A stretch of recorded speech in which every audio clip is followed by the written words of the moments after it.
In the year 2112, humanity stopped looking for another Earth and started looking for the anchor.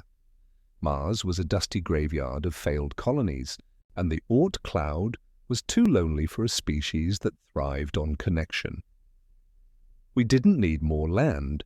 We needed a way to bridge the 30 trillion mile gap to Proxima Centauri without spending 4 centuries in a tin can. The vessel, the Eventide wasn't a rocket. It was a harmonic needle.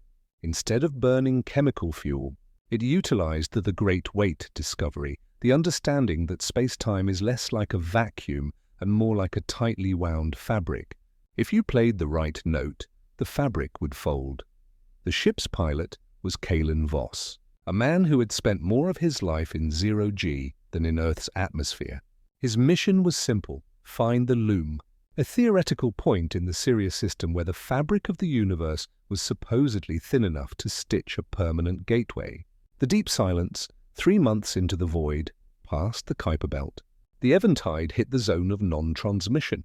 This wasn't a technical failure. It was a physical boundary.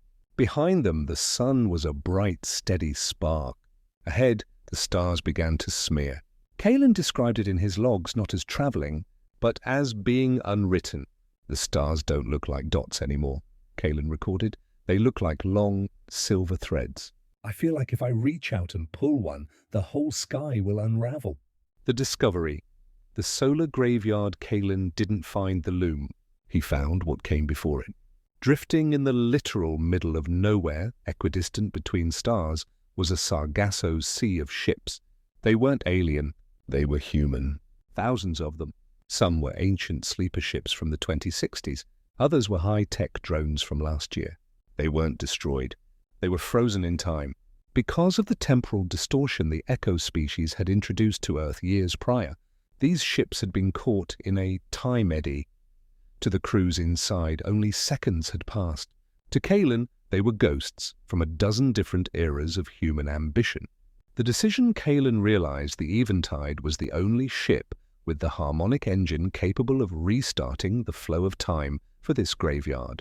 But doing so would drain his engine entirely, stranding him there with thousands of confused, displaced people from throughout history. The mission: continue to Sirius and open the gate for the 10 billion people on Earth.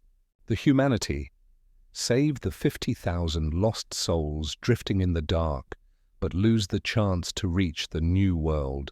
The New Horizon. Kalen didn't choose the stars. He chose the people. He pulsed the harmonic engine, a golden wave of resonance that shattered the time eddy. Space exploration didn't end with a new planet. It began with the formation of Ethel, the first deep space city-state, built from the hulls of 5 generations of ships, drifting in the beautiful silent dark between the suns. We didn't find a new home, we built one where we least expected it.